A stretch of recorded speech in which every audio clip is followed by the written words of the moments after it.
yet. My wife Grace and I, we host webinars, events regularly, all about careers, expats. So really, we're based in the Netherlands, so we're helping people find jobs here in the Netherlands.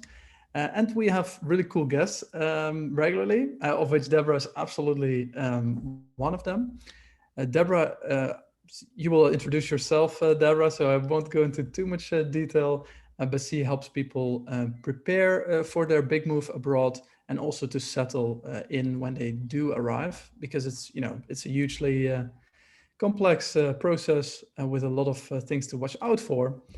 So that's why I'm very happy today that Deborah's here talking to us about the 5 pitfalls to avoid. So I'm also very curious myself. So Deborah, please, the floor is all yours. Well, thank you. Thank you for the lovely introduction. And I will quickly share my screen. Please give me feedback and let me know if you see the screen. Yes. Yes? Yes. Excellent. So as you've said, we're going to talk about today about the 5 pitfalls when preparing your move abroad, and of course, how to avoid them, because it wouldn't be fair just to talk about the problems, right? So with your permission, I will go straight to it. I would like to start asking you about what is your funniest or most horrible story about moving abroad. And while you're thinking about it and typing it in the chat box, I'm going to tell you about one of my funniest / tragic stories of moving abroad. So in one of my many moves, and I'll tell you a little bit more about myself in just a minute, I decided that I had a favorite couch, which is not exactly that one, but I did have a favorite couch. And I ended up shipping it to a place where I was moving. But I forgot to ask for the measurements of the apartment where I was staying. And what happened was very similar to what you're seeing here. So I had a couch that didn't fit the living room. And what ended happening was I had to get rid of the couch because there was no way I could watch TV on that.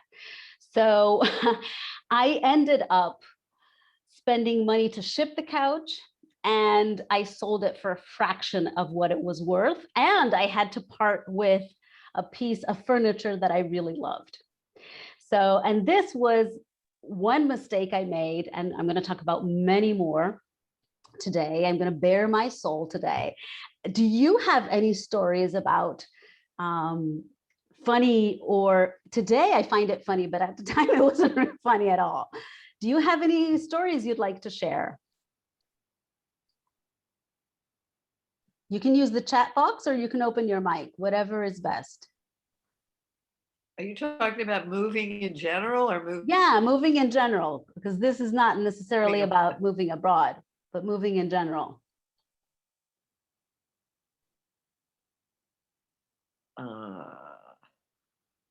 I've moved a lot in my life.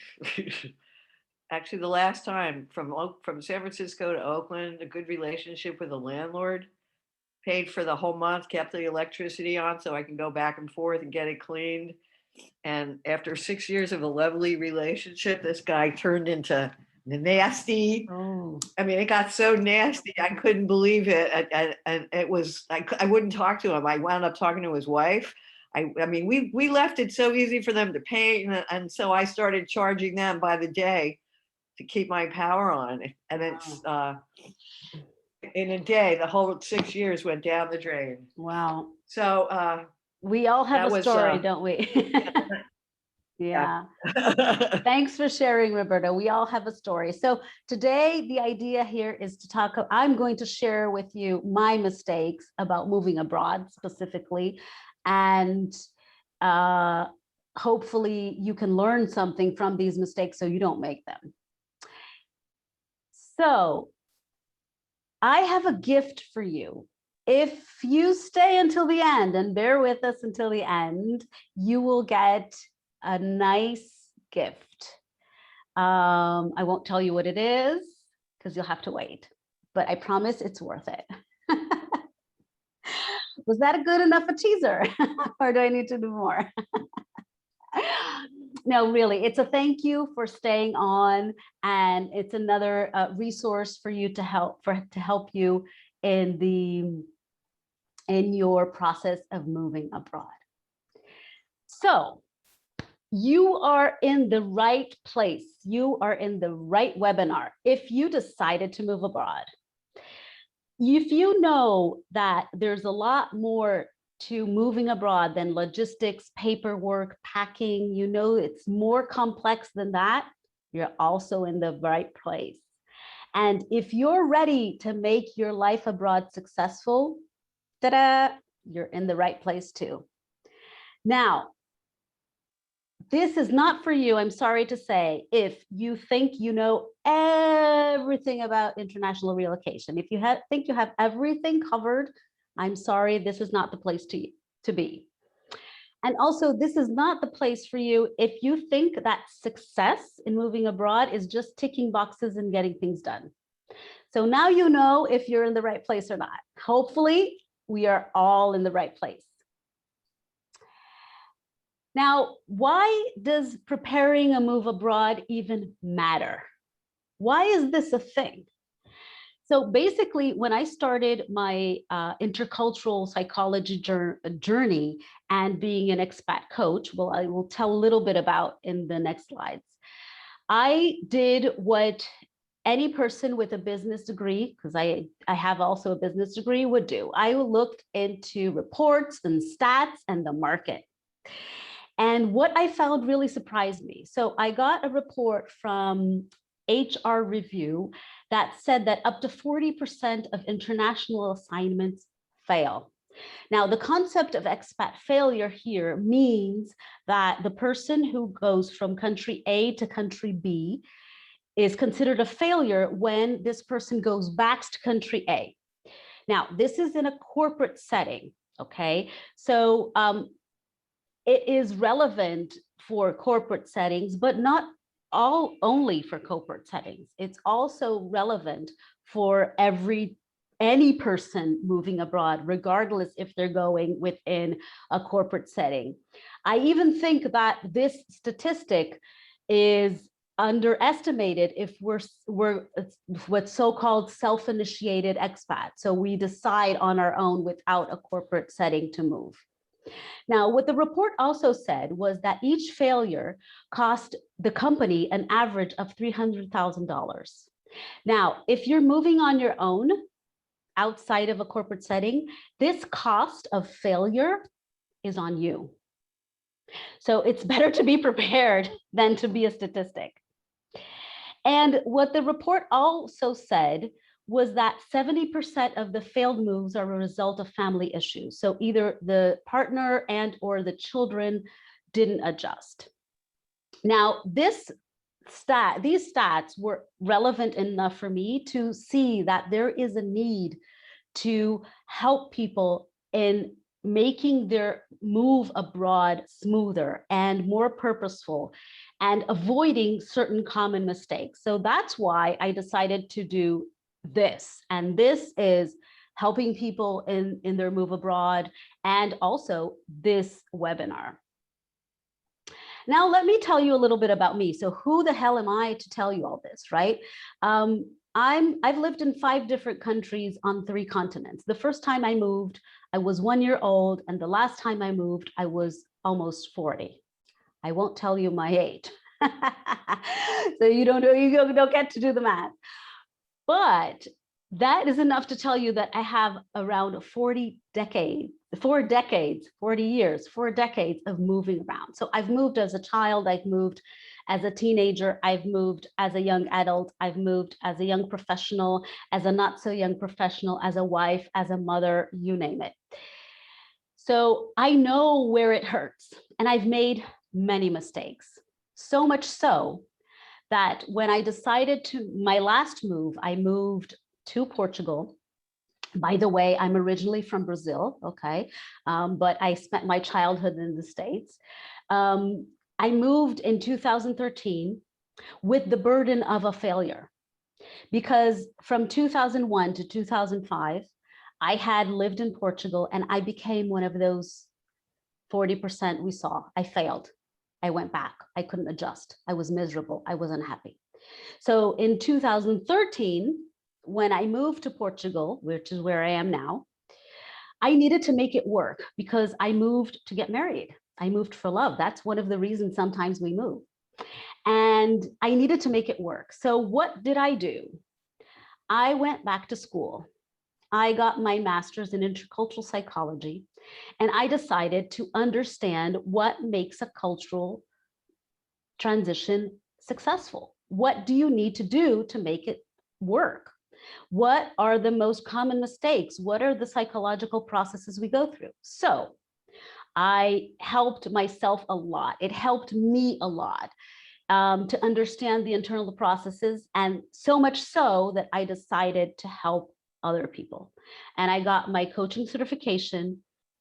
I got my training certification, and I'm an NLP practitioner. And with all of this, I have been working one-on-one with groups and with trainings since 2016. So this is what I bring to the table: my own experience, my clients' experience, and theory and coaching tools, and everything wrapped up in a nice little bouquet. So let me know a little bit about you. We have some new people that jumped in. That would be nice to know. Could you put the poll out, please? I would like to ask you a question to get to know you, people who are on the other side. Yeah, give me one moment. Sure. Yeah, Zoom is interesting. So the question is, how many, have you ever moved internationally? So it should pop up any moment. There we go. Do you see the poll? Launch polling. There we go. Excellent. Let's see. Let's see. Okay. So far we have 81% have voted. I think no one else wants to vote. 2 people missing. That might be you and me. You. Oh no. 90% voted. And this could be you, I guess. It could be me. Yes. Okay. So we have a nice little split of no, this will be my first with 40%. Yes, I've moved many times with 40%, and only once with 20%. So this is a good split of people who have never moved and people who have moved many times. Could you, can everyone see the results? I don't know. Yeah, now should be possible, yes. There you go. You want me to stop sharing that? Yeah, that's great. So that's great because we have people who have moved around a lot. So they might see themselves in many or some of the mistakes that I made, and I'm going to share with you. And some people who have never moved, so they're fresh and hopefully won't make these mistakes. So basically, when we think about moving abroad, there are 2 different aspects. There's a concrete, tangible, objective aspect, which is what we think about immediately, is paperwork, visas, packing, all the objective material stuff. But there's also a very important part, which we many times forget, which is the most subjective part. And I like to say that you can have all your logistical ducks in a row. Everything works perfectly. You have the great apartment, you have all your paperwork done, you have your kids in the great school, you have a great job, you have everything you want. If you don't have the right mindset, if you don't know what you're moving for, chances are at some point when the honeymoon ends, cultural shock is going to hit you hard, and you might get really, really unhappy and not even know why. So this is why it's important to look at the concrete objective part, but also the mindset in the abstract part. So I'm going to share with you very quickly my biggest mistake. And I had to look back at all my moves. And basically, when I moved, this last move, when I moved from Brazil to Portugal, I decided, and again, this has to do with shipping, I decided to ship many of my memories. My grandmother had passed away, so I had a lot of her stuff with me, a lot of pictures and family photographs, and I decided to ship that. And I did some very quick research on companies who would do the transportation, the shipping, and I chose a very affordable one. And to be very brief in my explanation, I had a very hard time getting my stuff because they ghosted me. They wouldn't answer my emails. They wouldn't answer my phone calls. And for all I knew, my things were in the middle of the Atlantic Ocean. So finally, after many sleepless nights, I found the container, which ended up being in Barcelona, and I had to pay a small fortune to get that freed up, you know, because all of these customs and stuff can really be annoying and expensive. And that was really hard. That was a huge mistake. And you know what I did wrong? I didn't research correctly. And this brings us to our pitfall number one, not planning correctly. So when you plan correctly, you need to expand your base. You need to have a lot of sources of information. You need to be very careful with where you get your information.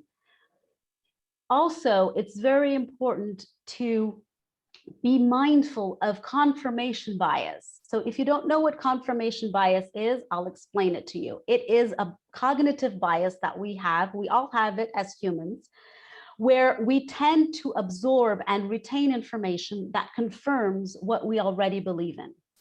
So when I was doing my research for the shipping, I probably had confirmation bias throughout because I maybe only retained the information that was about the budget.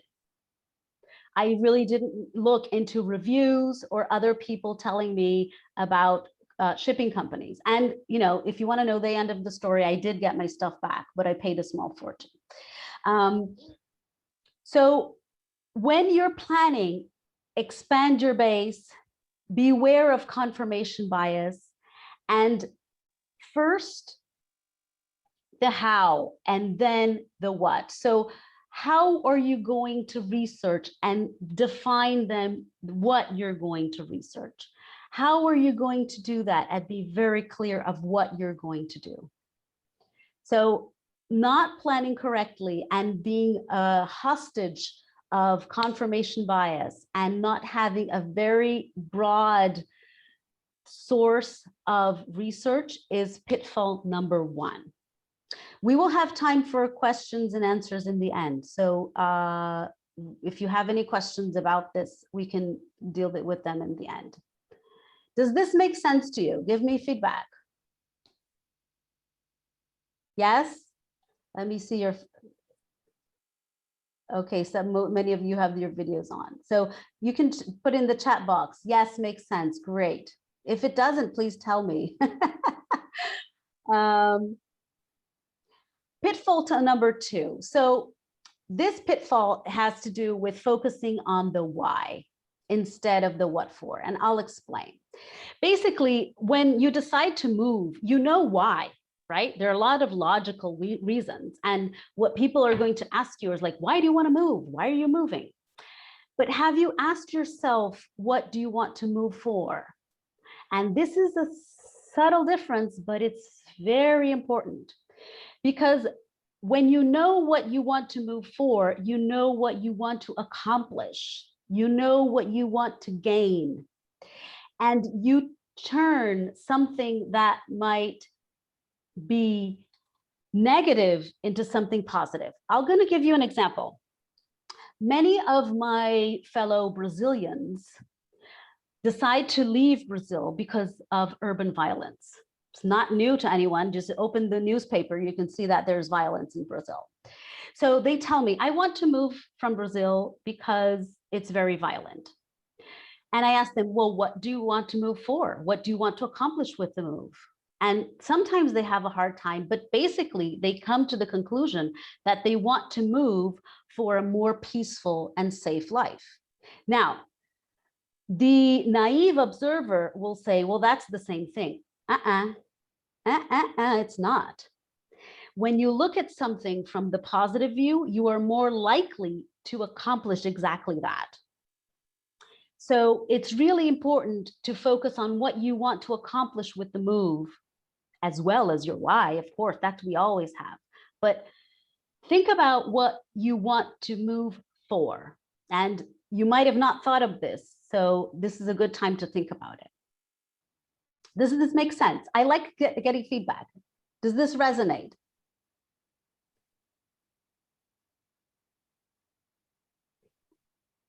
Yes. Okay. At least one yes. I'm happy. Very much so. Good. Excellent. So I'm mindful of the time here. So let me know if I'm talking too fast, I'm talking too slow. Pitfall number I think you're 3. doing just fine. Okay, Deborah. good. Pitfall number 3, not acknowledging other transitions. Oh my God, this is a big one. When we move, 9 times out of 10, or maybe 9.5 times out of 10, there's something else going on too. We move and we're leaving a career behind because we're accompanying a partner that is going to a new job. We move and we're going with a new family. We move and we're starting a new job. We move and we're graduating and going from student life to professional life. We move and we're retiring. We move and we are going to, like in my case, to a new marriage. There's a lot going on. There's not just the cultural transition. So what many times people make this mistake is to think that all of the issues and all of the problems and all of the challenges are from the cultural transition, because that's the easiest, because it's the most obvious, because it's external. However, when we move and we're going through other transitions, there's a lot going on inside us. And a lot of the challenges are internal, yet we like to project them into, oh, because I don't speak the language. Oh, because I don't know how things are done. Oh, because I'm lonely. So it's really important when you're moving to acknowledge what other transitions are you going through. And I can tell you 9 times out of 10, there's going to be at least one other transition. Let me know in the chat box, what are your other transitions? There's bound to be. For me, this last move, I left my corporate job. So I left my job, I got married, and I changed countries. Is that enough for you? Retirement, leaving family here. There you go. So it's really important to acknowledge other transitions, because that's going to be a challenge too. So pitfall number 4, not saying your goodbyes. Now, this is a difficult one because usually we don't like to say goodbye, right? It's hard. It's difficult. Oh, it's heartbreaking, but it is important. I cannot tell you how important it is. So it's really important to create closure, because that phase of your life is ending. And you are going to begin a new, different, perhaps more exciting, perhaps more adventurous, perhaps more challenging, who knows, new phase. So it's important to say your goodbyes to family and friends. Perhaps have a goodbye party, like if not in person, a Zoom party.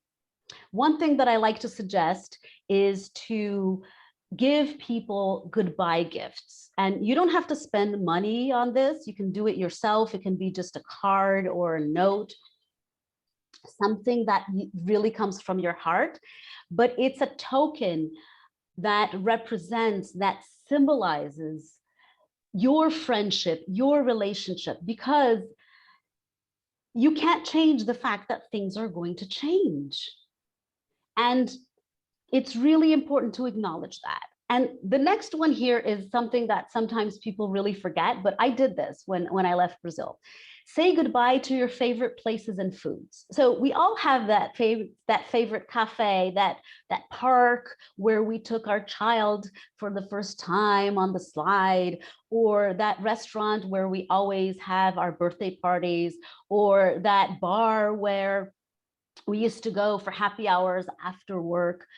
It's important to say goodbye to these places too, because these places have memories. These places you have feeling towards them too, because they symbolize, they represent the happy moments in that place that you're living right now, which you are going to leave. So this is something Roberta is saying there are calls because of pandemic. It doesn't matter. You can go just in front of them and say goodbye because your memories are there. Before the pandemic, you used to go there. So that doesn't matter. The important thing is to acknowledge that. If you have a favorite food, try and have it again, because when cultural shock hits, you're going to miss it. I can tell you that. The first thing foreigners start missing during cultural shock phase is food. So it's important to say your goodbyes. Now, pitfall number 5. People sometimes wait until they get to their destination to make friends. And that's a big mistake, because nowadays you have a lot of resources to connect with people before you move. And it's really important to start connecting with people before you move, because you know what? You're not going to like everybody. Not everybody is going to like you. It takes time to create relationships. It takes time to build, bonding experiences. So use social media, use online meetups and events. And one thing that I really suggest you do before you move is to ask for help and also to offer help. So there's a quote from Zig Ziglar that says, if you're looking for a friend, they're going to be very scarce. If you go out to be a friend, you're going to find plenty, or they're going to be plentiful, or something like that. And that's quite true. You know, if you go out to be a friend and to help people, you're going to find a lot of people, that resonate with you. If you just only go to ask and to request, well, it might be a bit difficult. So, try to flip that switch and offer help as well.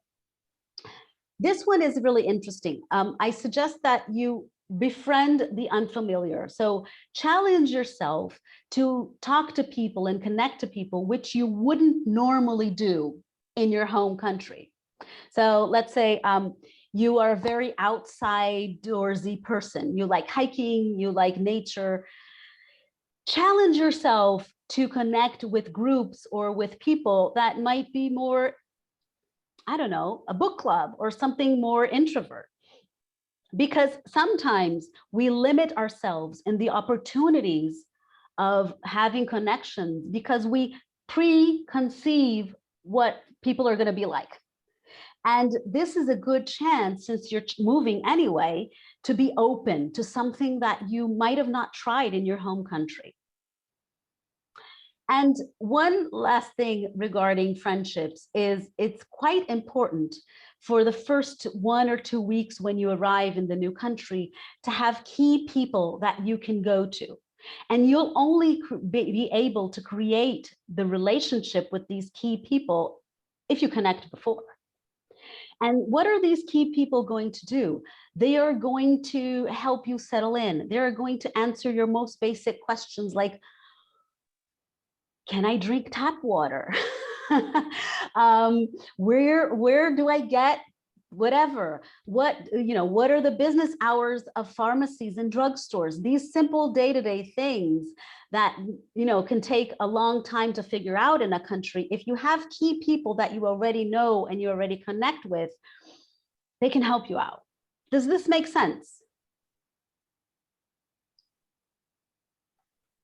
Good. And I'm going to have a little bit of water. Now, I have a bonus pitfall for you.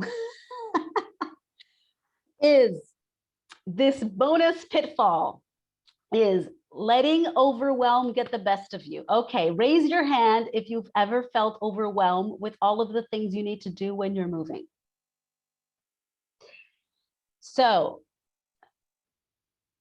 how do you nip this in the bud? I'm going to give you a simple formula to do that. And this is one of my tools that I use a lot. I use for myself, I use for clients, and it's a 4-step process. Step number 1, list all your to-dos, brain dump. If you have to, what I do sometimes is I set a timer for about 15 minutes. I usually have a fun playlist on with music that I like that lifts up my spirit. And I just brain dump. I list all the to-dos that I have. Da, da, da, da, da, da. Then on the second column of my sheet of paper or my spreadsheet, I list the benefits of each task. So let's say that one of my to-dos is go through clothes. Okay, go through my clothes and see what fits and doesn't fit. And the benefit of that is that I'll free up space for, you know, for new clothes or for more space. And another benefit, which is not for me, but for other people, is that I'll have clothes to donate. So I can help other people who might be needing clothes. So all of your to-dos, every task you have, list the benefits. And why is this important? Because many times we are so focused on the chores and the things we have to do, we forget of why we're doing it. We do things for a reason. And if we don't have a reason, we really think if we should be doing it in the first place. Does it make sense? But we can forget about why we're doing things. So list the benefits. Now, in the third column, score your level of anxiety towards that task and score it from 1 to 10. Now, 1 being the lowest and 10 being the highest. If your score of the level of anxiety and stress that this particular task brings you, if you score that task 7 or higher, think of ways that you can delegate, or you can break that task down in smaller steps, or you can reframe it in some way. If it's 6 or lower, just do it because it doesn't bring you that much anxiety. If it brings you a lot of anxiety and stress, think of ways that you can delegate, have someone to help, something that can help you reduce that level of anxiety. Does this make sense to you? Is it doable?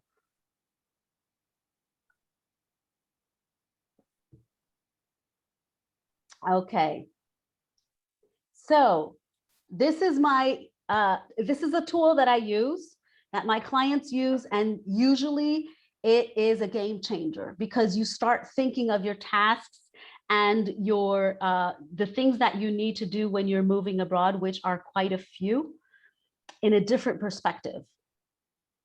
And I made all these mistakes. Every single one of them that I mentioned here, I made them. And this could be a picture of me looking at the bill that came from the shipping company that I had to get dealt with in Barcelona. So I made these mistakes so you don't have to. And these are the fabric from which we created the How to Prepare Move Abroad course. So in this course, you will have the fundamentals, the checklists, the what am I moving for, all of these deep questions and practical aspects and emotional aspects to make this move holistic for you, complete. You will get worksheets, checklists, you will get things that will help you keep you on track. And with these aspects, you will have ultimately the peace of mind that you are doing and preparing the best you can for all of the hurdles and the challenges of your move abroad. So this is the course that came from my mistakes, came from my clients' mistakes. So basically, you don't have to make them. And until May 18th, we have a 50% special launch offer. So you can take advantage of that and get kickstarted on your move abroad. There are bite-sized videos. They're short and straight to the point. So you can get started and start implementing each strategy, let it be practical or emotional. And also, what is really important here is that you can help family members. Everyone in the family is moving with you. So this is a great way to involve the whole family, because as we've seen in the statistics, 70% of the problems that arise afterwards are due to family issues. So Q&A, do you have any questions? Or what are your questions?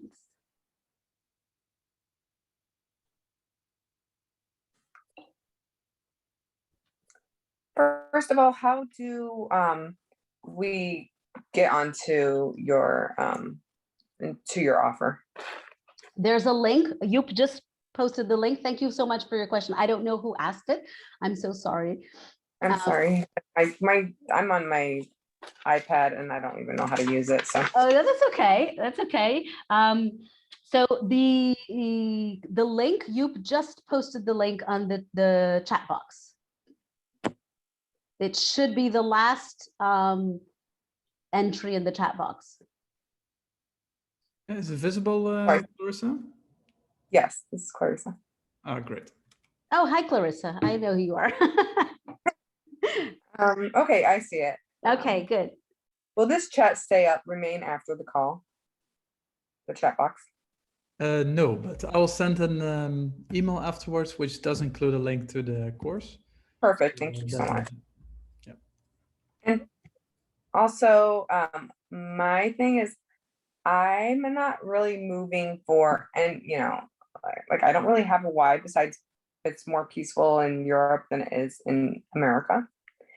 And so I guess peace might be, it's just more calm in Europe than America. But I'm terrified because I'm a major people person and I had like my connections, like for me, relationships are the meaning of life. And I'm moving from everybody. Like I don't have one person there. So. Yeah, that's something. Well, first of all, congratulations for even thinking about a move like that, because that's really brave of you. And that's quite common, actually. I did some market research, and the three most top challenges for expats after they move abroad is loneliness, lack of connection, the bureaucracy, and learning the language. So you are not alone. And the fact that you are already thinking about this is a good thing, because the likelihood of you getting caught by surprise is lower. You can start getting connected with people, as I mentioned in the presentation, beforehand, because we know that from 10 people that we meet, 5 we more or less like, and 2 we resonate with, and 1 sticks. So becomes a friend. Yeah, becomes a friend. So the more you reach out, the better your chances to have friendships, real friendships, when you arrive. And it takes time. It takes being vulnerable and sharing and offering help and asking for help. So I just suggest not waiting until you get there to do it. No, that makes complete sense. Now, does your course offer like ideas as how to do that? Yes, and also the course includes one free coaching session with me, a 60-minute coaching session. So any specific issues or questions or challenges that you might have, either regarding the course content or something that you feel like triggered you during the course. This is very common. Sometimes we go through the curriculum and there's something that, I don't know, moves us or even makes us cry or makes us, you know, this is something that can be brought to the free session that is included in the course. And for different people, it's going to be different things. In your case, it might be the friendship. For other people, it's about packing and leaving their stuff. For other people, it's about, you know, being very afraid of starting the new life.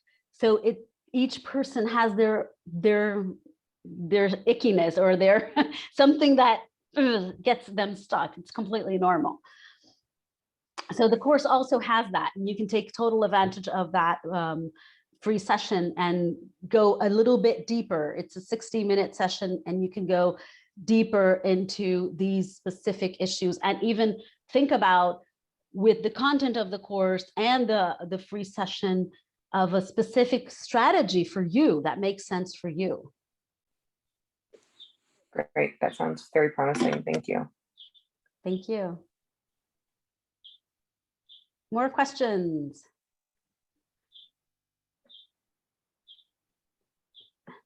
Yeah, we did have Molly in the chat saying that she successfully enrolled, so that's really cool. Cool. Yay. Welcome, Molly. Welcome, Molly. Their hands raised. I don't know if it's. Yeah, I'm here. Hi, Molly. Nice to see you. I've been in my car, so I just parked so I could sign up. But yeah, looking forward to it. Yeah, everything you're saying really resonates because I have moved overseas before, but it's a little bit different this time. I'm not going for a job. I'm not going because I'm getting married. I'm not going because I'm going to school. I'm going just because I want to. And so really figuring things out from that perspective is a little bit different journey this time. So really appreciate all your insights and your information. Well, thank you. Where are you moving to, Molly? May I ask? Portugal. Oh, okay. Okay, cool. Yeah. And sometimes when we have too many, when we have too many options, in the sense that we don't have, like when we're moving for a job, it's pretty clear it's a job. And when it's too open, it can be even more daunting, right? Yeah, that's exactly it. It's like, congratulations, you can do whatever you want. Uh-oh, you can do whatever you want. Yeah, it's kind of like, be careful what you ask for, you might get it, right? Oh, what do I do now? Something like that. Absolutely. Yeah, no, I'm looking forward to it though. Thank you for putting it together. Thank you. Thank you so much. Any more questions? Charlene, I think, has her hand raised. I don't know. Yes, can you hear me just fine? Yes, perfectly. Wonderful. Thank you for this presentation. I wasn't even aware about the emotional aspects because I was just so focused on the practicalities. And so I was wondering if you have resources geared towards actual moving to the Netherlands. So I'm entertaining a job offer, and I was wondering, if you have resources around that, something more like moving, settling, searching for apartments, or are those things already covered in your course? Okay, so my course is not specific to the Netherlands. I think you can answer that better than me for Netherlands specifics. Yeah, so Charlene, maybe to add to Deborah's answer, is that I think Deborah's course, honestly, a lot of it is applicable to the Netherlands, but of course it's not country specific, right? As for country specific things, what I would recommend is in the same website that we linked earlier, where you can find Deborah's course. There's also a membership option there, where for, I think it's 19 euros or so, you can check out 6 courses that are much more focused on the Netherlands. So that might be a good option for you. or just join our free Facebook group and ask questions there. That's also a pretty good resource. Wonderful. Thank you both. Thank you. Thank you for your question.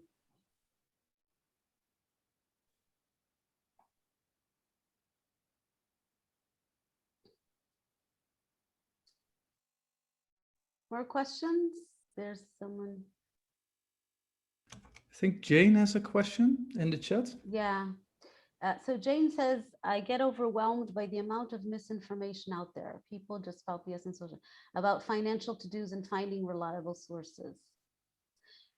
Well, I'm sorry, I don't know if there's a question there, Jane, but you touched an important aspect, which is financial to-dos and financial planning. And one of the modules in the course has a specific lesson on how to plan financially. And one of the things that people sometimes make mistakes is that they put the cart before the horses, in the sense that first, it's important to know how you want to live before you even go searching for cost of living or real estate or rentals or anything like that. So it's really important to dig a little bit deeper into what is your lifestyle like? Do you want to have a car? Do you want to use public transport? Do you want to live in the city center? Do you want to live a little bit more, further away? Do you have kids? Are you single? Do you want to go to restaurants? Do you want to, so it really depends on how you want to live. And based on that, you will go and do your financial planning and your financial research. Does that make sense? I don't know if that's what you were talking about, but there is a specific lesson in the course that tackles that.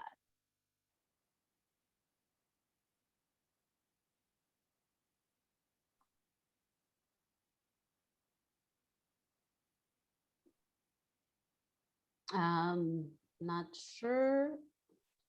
More questions? How are we with time, Joep? Yeah, I think we have time for one last question, and then we can wrap up. So. And we still have to give the present away, the gift away. Right. I forgot about that. No, don't forget. Go for it. Okay, so one last question. I'll give you one, give you two, give you three. Okay, so we're closing the doors of the questions right now. Last call. Okay, so this is my gift to you. Okay, Claudette is a bit late. If you use this QR code, you will get access to my free ebook called Move Overseas with Ease. And it's a real ebook, not just a lot of pictures. There's content there with my experiences, my clients' experience, and every tip that can make you feel a lot more confident about moving abroad and having a smooth transition and smooth settling in. So you have access. I'm going to, so just use the QR code. You should be it should take you to the sign up.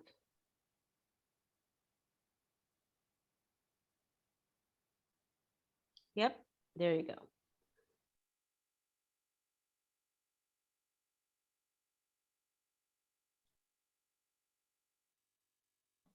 So I'll leave it, we should leave it there for a while so people can get access to the.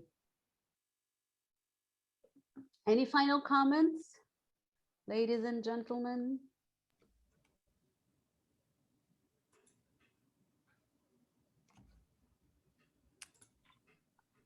All right. Then, yeah, thank you so much, Deborah, also for sharing the ebook with us, of course, and for the generous offer, which I can honestly, wholeheartedly recommend. So thank you. Thank you also for being here today with us and sharing your knowledge so openly with all of us here.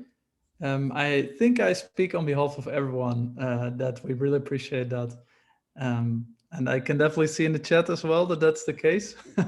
Thank you. Well, thank you. So thank you. It's my pleasure. And I hope that my mistakes are worth anything, something to help others.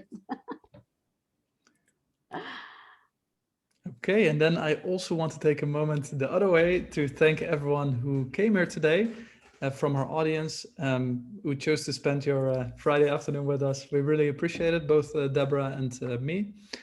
And yeah, feel free to always, we're always happy to answer any questions you may have, little questions, things like that. You can contact Deborah directly. You can join our Facebook group, send me a message, anything's fine, really. Yeah, you don't have to go through everything alone, I would say in this case. Yeah, absolutely. Absolutely. Thank you all for your time and your participation. I really appreciate it. And I hope you have a valuable time. I hope you enjoy the ebook, and I hope you have a great weekend. All right. Then have a good weekend, everyone. Thank you. Bye-bye.